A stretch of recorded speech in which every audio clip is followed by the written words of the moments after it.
Olá, então esta vai ser uma aula sobre as estruturas do neurocrânio, as estruturas relacionadas com o neurocrânio, portanto, estruturas neuroanatómicas, osteologia e algumas estruturas vasculares e musculares relacionadas com o neurocrânio.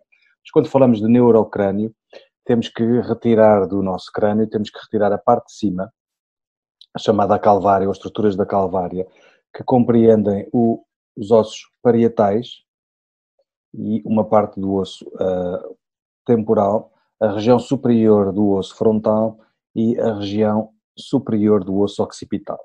Então, retirando esta tampa, temos aquilo que se chama a calvária ou as estruturas da calvária. É importante só lembrar que as estruturas da calvária, então, são divididas, portanto, o osso frontal, o osso occipital e dois ossos temporais, estão divididas por suturas. E, portanto, temos uma sutura a dividir o osso temporal, o osso frontal dos dois ossos parietais, temos uma sutura transversal chamada sutura coronal, temos uma sutura sagital, que é longitudinal, anteroposterior, que divide os dois ossos parietais, sutura sagital, que depois vai terminar numa sutura que divide os dois ossos parietais do osso occipital, a que se chama sutura lambedoide, lambedoide de lambda, da letra grega lambda. E já há estudos nos últimos anos que mostram que há de facto movimento e que estas estruturas da calvária conseguem produzir movimento, muito graças a estes ligamentos suturais, mas também aos fenómenos de expansão e retração do próprio encéfalo, devido às variações de pressão criadas pela circulação vascular, pela circulação do líquido cefalorraquidiano e, portanto, e também aos movimentos do neuroeixo e, portanto, o próprio encéfalo e os tecidos vasculares e o espaço subdural e epidural também é fruto da circulação vascular e do líquido cefalorraquidiano, faz com que hajam expansão e retração do próprio sistema nervoso, o que obriga também as estruturas da calvária a mexerem. E, portanto, já há estudos recentes que, de facto, mostram que há movimento nas estruturas da calvária, ao contrário do que se dizia há alguns anos, algumas vozes críticas até das intervenções no crânio, intervenções manuais no crânio, em que, de facto, não existia movimento e que o movimento que era perceptível não era um movimento verdadeiro, mas há estudos que mostram, de facto, que existe movimento. Olhando para as estruturas da calvária, podemos ver ainda com pormenor que no osso frontal existe uma crista, chamada crista frontal, e temos também uma crista no osso occipital, chamada crista occipital. E estas duas cristas são importantes porque é onde se vai inserir a foice do cérebro. A dura mater vai formar várias dobras no neurocrânio e uma dessas dobras chama-se foice do cérebro, que vai basicamente dividir o encéfalo em duas partes, direita e esquerda. Se olharmos ainda com mais pormenor, vemos que ao longo do crânio vamos ter uma série de veios, série de deformações no próprio crânio, que acontecem pela pressão causada pelos vasos sanguíneos. Portanto, artérias e veias que dão vascularização ao encéfalo criam no osso estes seios característicos na região interna do crânio. Então, acontece isto. Se olharmos para, então, o crânio, retirando as estruturas da calvária e olhando lá para dentro, temos aquilo que se chama o neurocrânio. Okay? Portanto, o neurocrânio pode-se dividir em três fossas. Uma fossa anterior, uma fossa média e uma fossa posterior. Então, vamos começar pela fossa anterior. Isto é, vamos ter uma vista anterior, mas superior. Então, encontramos aqui a fossa craniana anterior. E a fossa craniana anterior está delimitada pelo quê? Pelo osso frontal, a região interna do osso frontal, e a região está delimitada posteriormente pelo esfenoide. Então, pelas pequenas asas do esfenoide, pelo corpo do esfenoide, a região superior do corpo do esfenoide, é o limite posterior, e o limite anterior é então a região interna do osso frontal. Então esta será a fossa craniana anterior. O que é importante olharmos e sabermos na fossa craniana anterior? Temos aqui a crista frontal, que eu referi há pouco. A crista frontal continua-se por aquilo que vocês veem aqui, por uma outra crista chamada crista Galli. O seu nome vem do facto de se parecer uma crista de um galo. E esta crista frontal e a crista Galli vão ser então as inserções anteriores da foice do cérebro. Esta crista Galli fica já no osso chamado um osso etmoidal e que vai dividir o osso etmoidal em duas partes, uma parte direita e uma parte esquerda. Vai dividir nestas duas regiões a que chamam pratos cribiformes. E chamam-se cribiformes porque estão crivados por buraquinhos, chamados foramenes etmoidais, por onde vão passar cerca de 15, 20, 25 nervos olfatórios. E, portanto, superiormente aos pratos cribiformes, ficam assentes aqui, ficam apoiados aqui, dois bulbos olfatórios, que constituem os somas dos axónios, então, do nervo, que vão constituir os nervos olfatórios. E, portanto, os somas dos nervos olfatórios vão ficar aqui no bulbo, nos bulbos olfatórios, assentes nos pratos cribiformes, e depois por estes foramenes etmoidais vão sair, então, os axónios do nervo olfatório, que vão finalmente sair pelas fossas nasais, conchas nasais, etc. Então, é o primeiro nervo craniano, o primeiro par chamado nervo olfatório. Posteriormente ao osso etmoidal, temos o esfenoide. E temos aqui a região superior do osso esfenoide, do corpo do esfenoide, chamada jugum esfenoidal. Este jugum esfenoidal, então, delimita aqui a região posterior da fossa craniana anterior e do jugum esfenoidal vão sair outros prolongamentos ósseos chamados as asas menores do esfenoide. Entre a crista frontal e a crista Galli, às vezes existe um foramenezinho, chamado foramen cego, por onde saem veias. A veia frontal, por exemplo, sai por este foramen. Na região mais posterior, temos uma outra fossa, chamada fossa craniana média. E a fossa craniana média é importante porque temos muitas estruturas na fossa craniana média, mas é na fossa craniana média que vai estar outra dobra da dura mater chamada tenda do cerebelo, que é isto que está representado aqui. Portanto, a tenda do cerebelo, que vai dividir o encéfalo numa região portanto, abaixo da tenda do cerebelo, infratentorial, ou seja, a região infratentorial compreende o quê? Compreende o cerebelo, compreende a ponte, compreende o bulbo, a espinal medula, infratentorial, e numa região supratentorial, onde está o mesencéfalo, diencéfalo, telencéfalo, prosencéfalo, etc. A tenda do cerebelo, que é toda esta estrutura que vocês veem aqui, vai ter duas inserções. Vai ter inserções nos esfenoides, naquilo que vão-se chamar os processos clinoides anteriores, que vai dar origem a esta dobra da dura mater, que faz parte da tenda do cerebelo, mas a que se chama margem livre. Porquê é que se chama margem livre? Porque se vai inserir nos processos anteriores dos esfenoides, os processos clinoides anteriores, e não vai ter fixações em mais região nenhuma, e vai formar aquilo que se chama a incisura tentorial. Vai formar a incisura tentorial para quê? Para dar passagem, deixa-me só chegar isto mais para aqui, para dar passagem ao tronco cerebral. Portanto, o tronco cerebral vai entrar pela incisura tentorial, formada por esta região amarela chamada margem livre da tenda do cerebelo.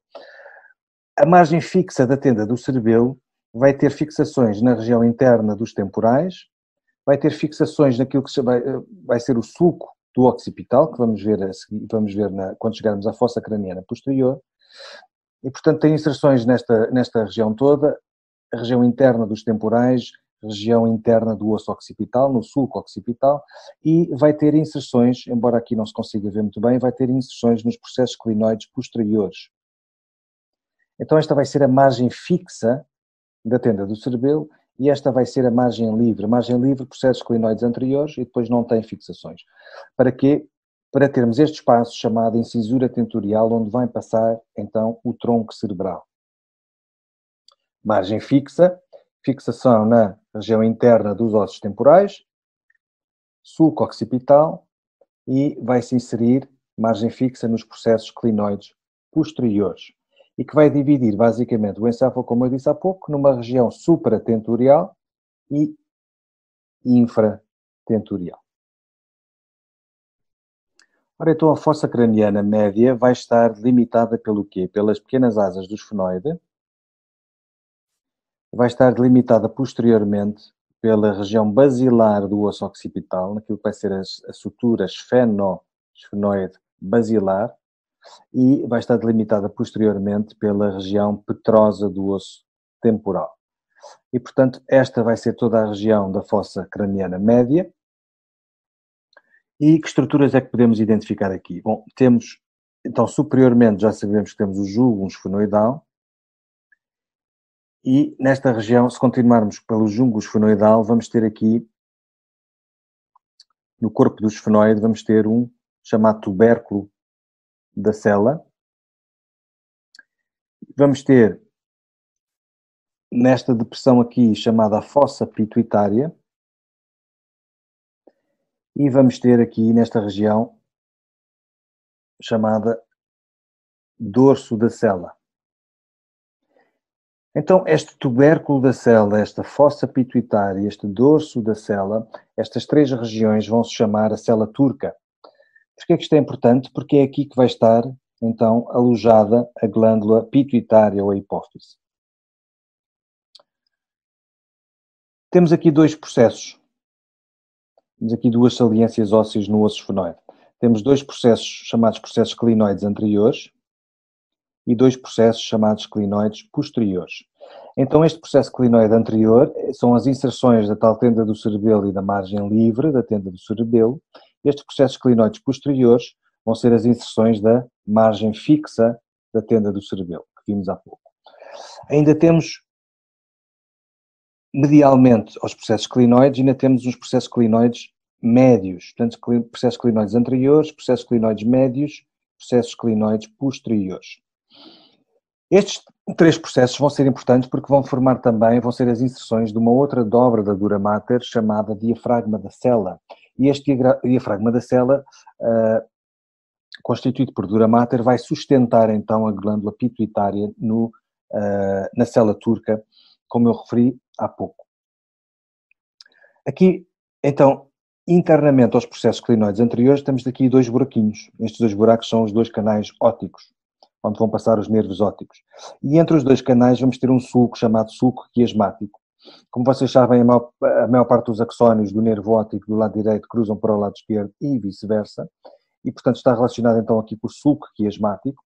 E este canal óptico, então, vai sair o nervo óptico pelo canal óptico na fossa orbitária. Vai entrar o nervo óptico no canal óptico, vai entrar os nervos ópticos, a artéria óptica e vai entrar também a dura mater. A dura mater vai forrar o canal óptico e vai continuar no olho pelaquilo que vai ser a esclerótica, a região branca do olho, é no fundo prolongamento da própria dura mater, e a dura mater também vai forrar aqui a cavidade orbitária.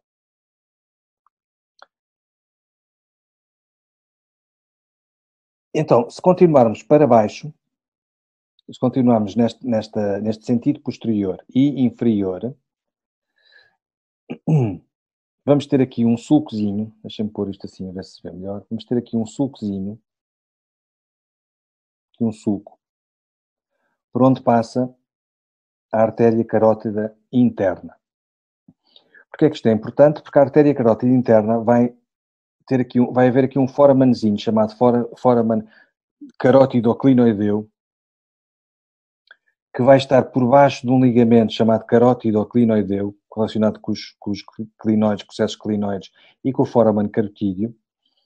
Carótido-clinoideu, este foramen e o ligamento, e é aqui, neste foramenzinho, que a artéria carótida interna vai-se começar a dividir em vários ramos, um deles a artéria óptica.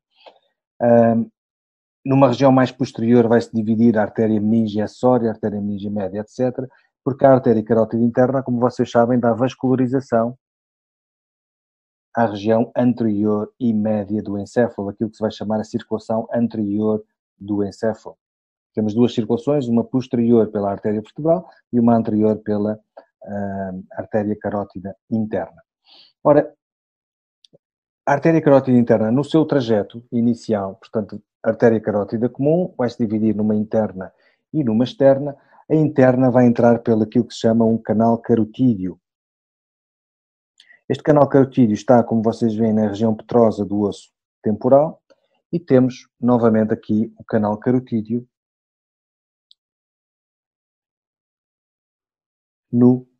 já internamente, já no neurocrânio, um canal carotídeo no osso temporal e outro canal carotídeo no osso temporal, na região petrosa do osso temporal.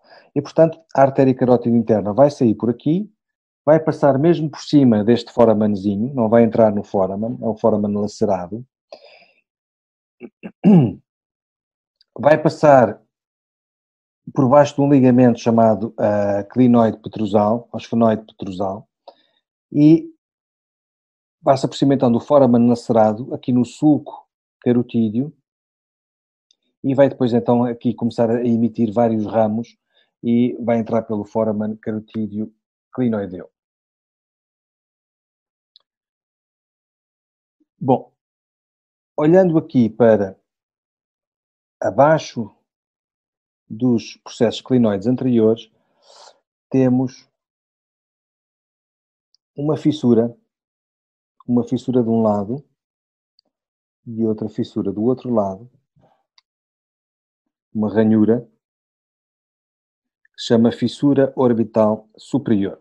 Esta fissura orbital superior, se vimos uma perspectiva anterior, vamos ter aqui a fissura orbital superior,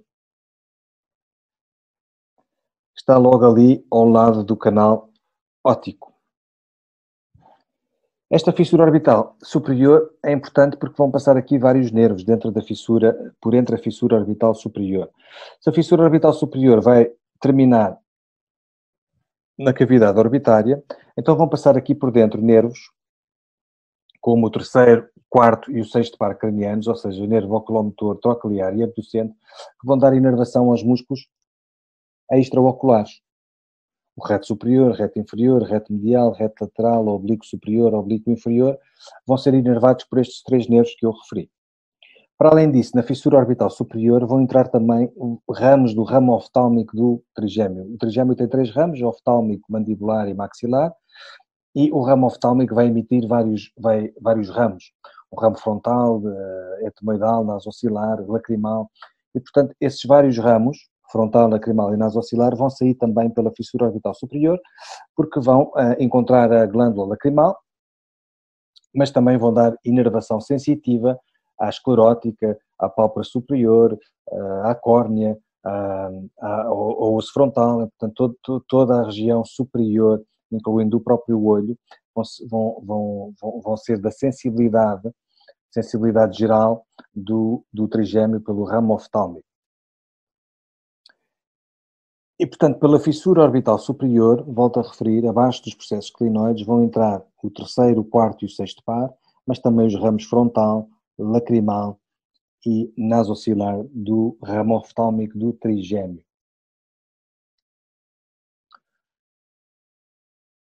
Então, estes três nervos vão dar inervação aos músculos extraoculares e é importante termos em consideração aqui que na fissura orbital superior, quando olharmos para a fissura, temos aqui um espículo ósseo de um lado e do outro. E este espículo ósseo é importante porque é aqui que se vai inserir aquilo que se chama o anel tendinoso de Zinn. Este anel tendinoso de Zinn é importante porque vai dividir a fissura orbital superior em três porções, uma porção mediana, média, uma porção intermediana ou intermédia e uma porção lateral. Isto tem uma importância clínica porque, consoante a porção, a região da fissura orbital superior é onde vai passar artérias, nervos, etc. Mas o que eu vos quero dizer é que neste espículo ósseo é onde se vai inserir um anel tendinoso de Zinn, que é importante porque é no anel tendinoso, como diz o nome, onde se vão inserir os músculos extraoculares. Portanto, os músculos extraoculares vão para o próprio olho, mas as suas inserções estão relacionadas também com o anel tendinoso de Zinn. Portanto, o anel tendinoso de Zinn vai originar prolongamentos que vão acompanhar os músculos, que vão ter uma inserção distal no olho, mas umas inserções proximais no espículo da fissura orbital superior, incluindo o próprio músculo elevador da pálpebra, e, portanto, o reto superior, o reto inferior, o reto medial, o reto lateral, o oblíquo inferior, o oblíquo superior e o elevador da pálpebra vão ter inserções, então, neste espículo, na fissura orbital superior. A única exceção é um músculo chamado elevador auxiliar elevador da pálpebra, um músculo de Muller, que não vai ser inervado por um nervo que passa na fissura orbital superior, mas sim por um nervo que passa pela fissura orbital inferior. Ora, inferiormente à fissura orbital superior, temos um outro foramen, este foramen chamado foramen redondo. E neste foramen redondo é onde vai entrar o ramo maxilar do nervo trigêmeo. Este ramo maxilar do nervo trigêmeo vai eventualmente sair pela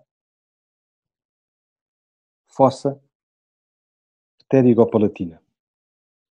Portanto, temos aqui a fossa pterigopalatina, que se continuássemos pela fossa pterigopalatina íamos dar aqui ao foramen redondo. Então o nervo maxilar do nervo trigêmeo vai dar sensibilidade aqui à região, às pálpebras inferiores, à região infraorbital, à região do nariz, fossas nasais, à região do palato, a mole palato duro, dentes superiores, etc. Atrás deste foramen redondo, temos aqui um foramen chamado foramen oval. Um de cada lado. Ora, este foramen oval é onde vai sair, se entrarmos aqui com o pauzinho, este foramen oval é onde vai sair o quê? O ramo mandibular do trigêmeo, vocês veem ali, fica lateralmente aos pterigoideus, e o ramo mandibular do trigêmeo, para além de dar sensibilidade geral aqui aos dentes inferiores, lábios inferiores, mandíbula, a região auriculotemporal, ainda tem ramos motores para os músculos da mastigação e por isso pterigoidais, pterigoideus, masseter, temporais, etc. Mas neste foramen oval, deixa eu pôr assim, neste foramen oval, ainda vão sair outros ramos. Vai sair um ramo de um nervo chamado petrosal menor, que vai fazer parte do nervo glossofaríngeo, porque a inervação das glândulas sublinguais e das glândulas parótidas são também, são do nervo facial, do nervo glossofaríngeo. O nervo trigêmeo participa a alguma coisa, mas vai ser aqui um nervo petrosal menor do nervo glossofaríngeo, que vai dar inervação então às glândulas sublinguais e também às glândulas parótidas. O nervo trigêmeo tem, através de um ramo meníngeo, chamado um ramo meníngeo, que vai dar inervação aos 2/3 anteriores da língua, vai dar inervação também à ATM e ao disco da ATM, aos ligamentos, a cápsula, etc., que não vai sair pelo ramo, pelo foramen oval, vai sair por um outro foramenzinho posterior. Mas já lá vamos. Este foramen oval, então, vai ser o ramo mandibular do trigêmeo, vai dar sensibilidade geral e ao ramo motor, e tem um ramo motor também. Um nervo petrosal menor, que vai fazer parte do glossofaríngeo. O glossofaríngeo tem uma inervação parasimpática para as glândulas sublinguais, para as glândulas parótidas. E vai sair também uma artéria, a artéria meníngea acessória, vai sair pelo foramen oval. E também umas veias que vão constituir, depois vão para o seio pterigoideu, dos seios pterigoideus, vêm dos seios cavernosos e vão para os seios pterigoideus, para o plexo pterigoideu, e portanto saem umas veias também para o plexo venoso pterigoideu. Temos um foramenzinho muito pequenino, ali lateralmente ao foramen oval, que é este foramenzinho aqui, que é chamado o foramen espinhoso. Este foramen espinhoso também é importante porque tem uma artéria passa por ele, uma artéria meníngea média, vai ter um nervo chamado o nervo meníngeo, ou o nervo espinhoso do trigémeo, que é aquele nervo que vai então participar, vai inervar a ATM, ligamentos, cápsula, disco, etc.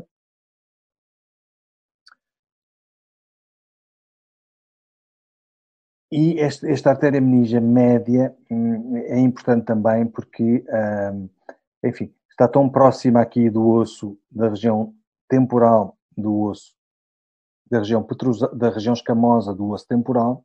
E esta região escamosa do osso temporal é uma região que é muito mais fina, comparativamente com outros ossos. É uma região muito fina, mais fina portanto, o osso, a região escamosa do osso temporal é a região mais fina em termos ósseos, comparativamente com outros ossos.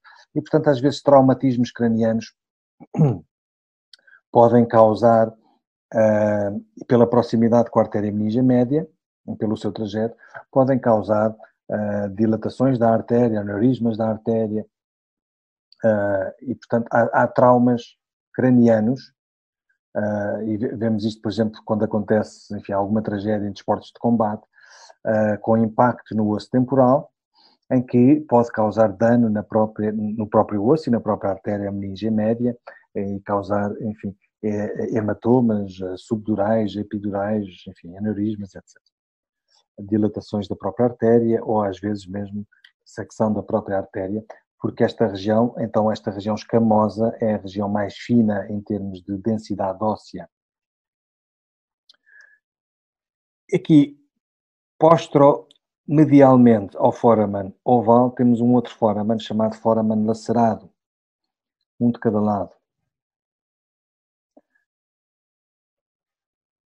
Então, este foramen lacerado é um foramen onde vai passar uma artéria também, a artéria faríngea, que vem da artéria carótida externa.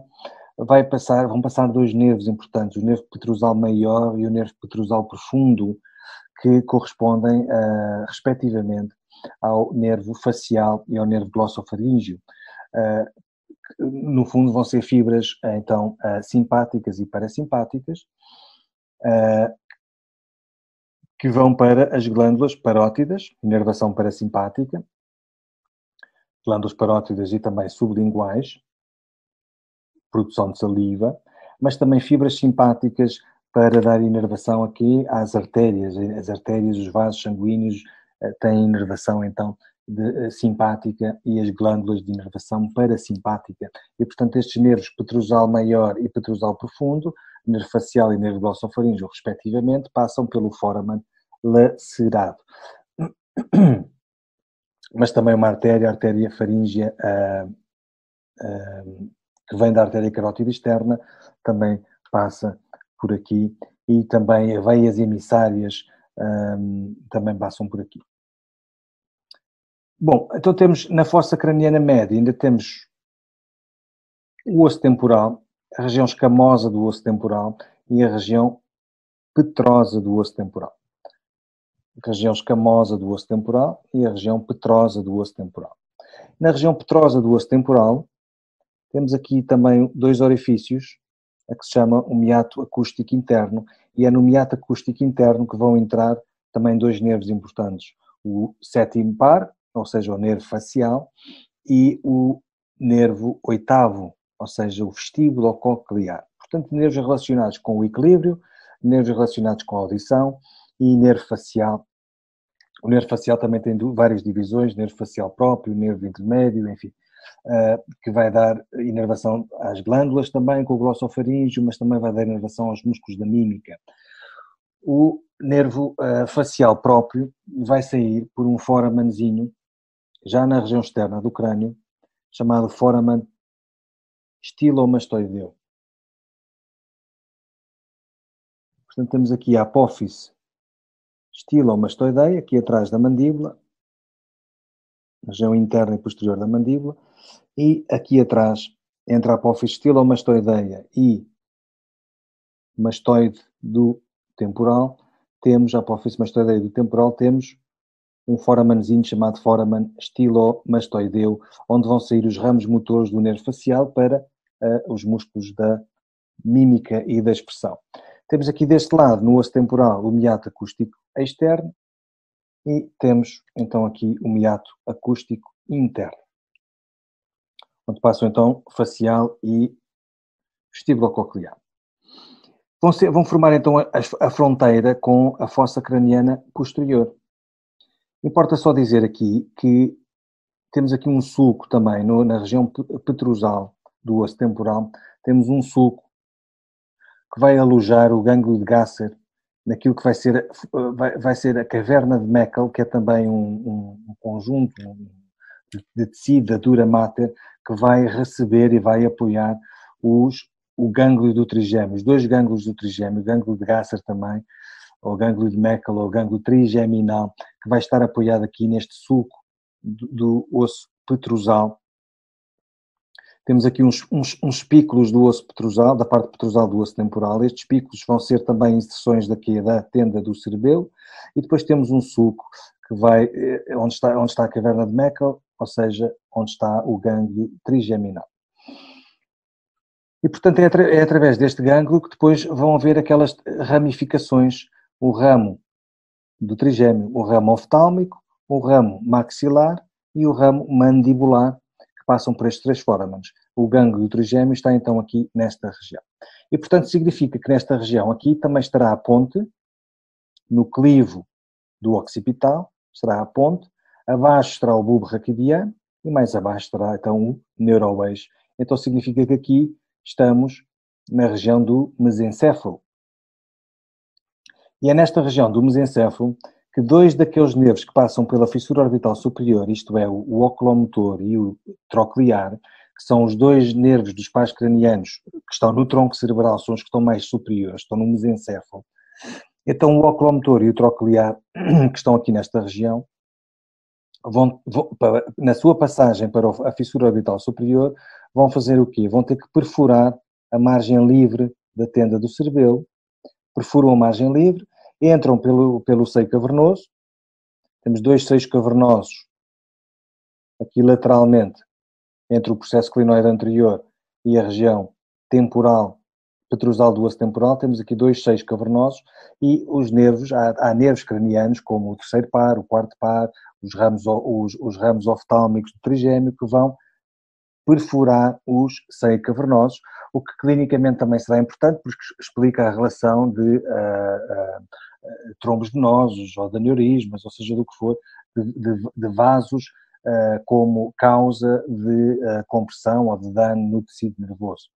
E, portanto, clinicamente isto será importante.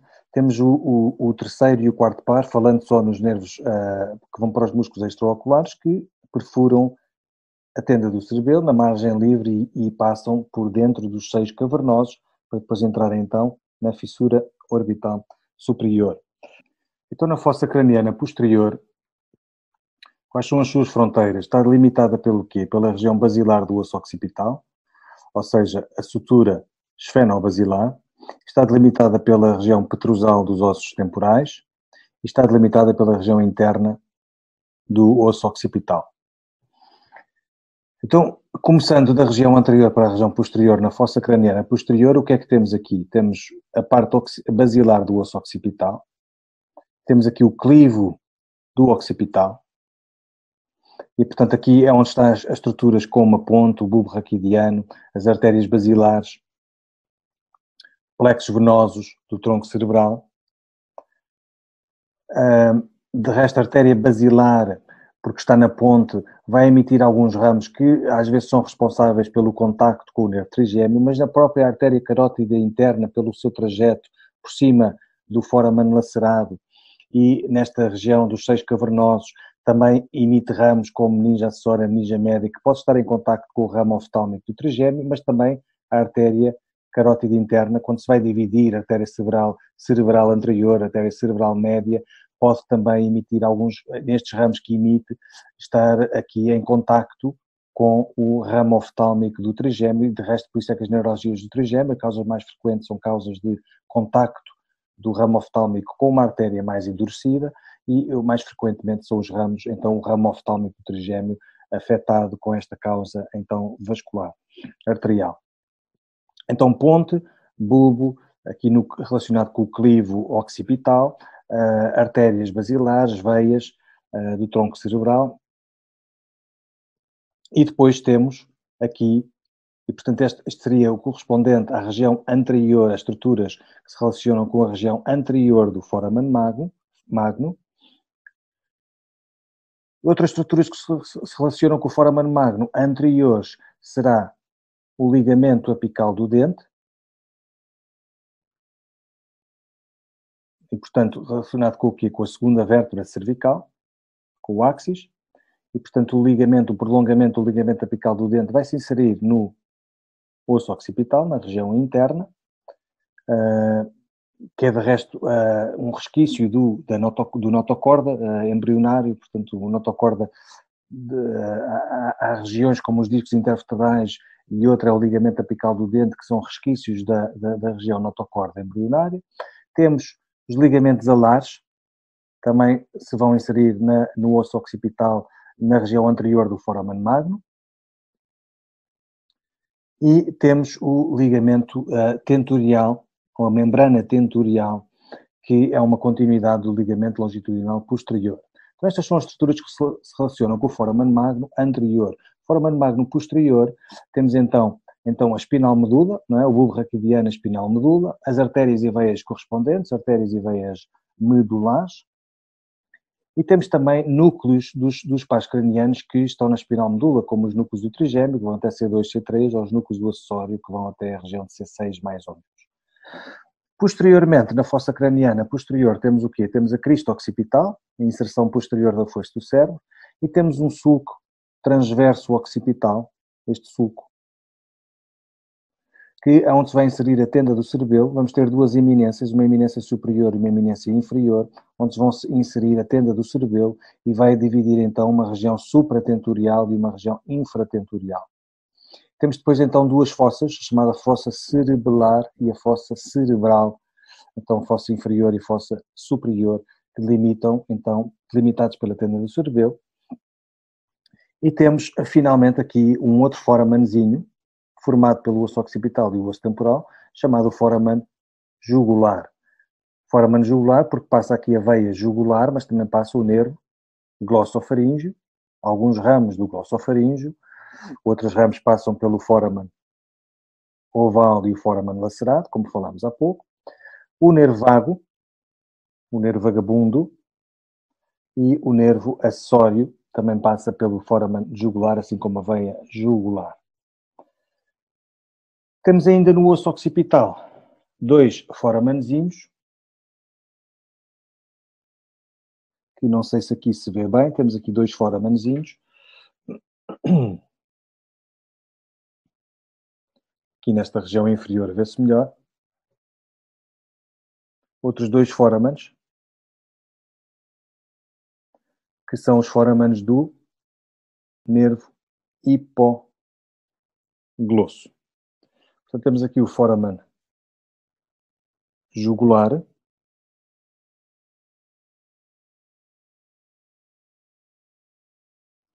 temos aqui, vamos ver uma vista inferior, ok?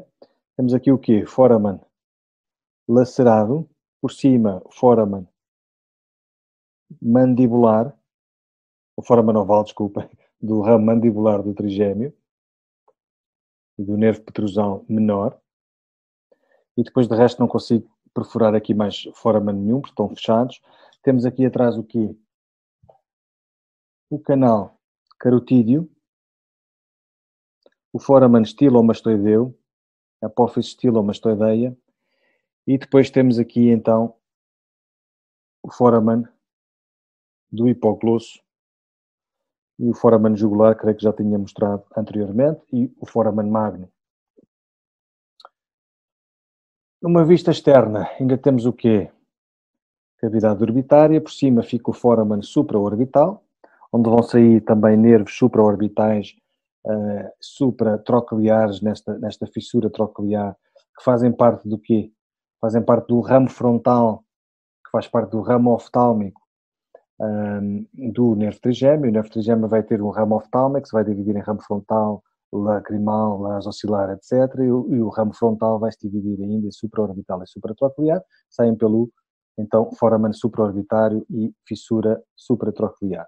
Em baixo temos, na região infraorbitária, o foramen com o mesmo nome, infraorbitário. Temos na região mandibular um foramenzinho chamado foramen mentoniano.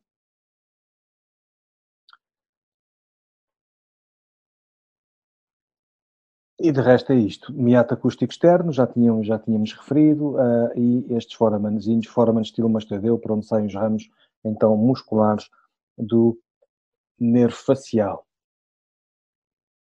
E pronto, terminamos assim a aula do neurocrânio, com as estruturas neurológicas, neuroanatómicas relacionadas com o neurocrânio, algumas estruturas também vasculares e musculares relacionadas com o neurocrânio.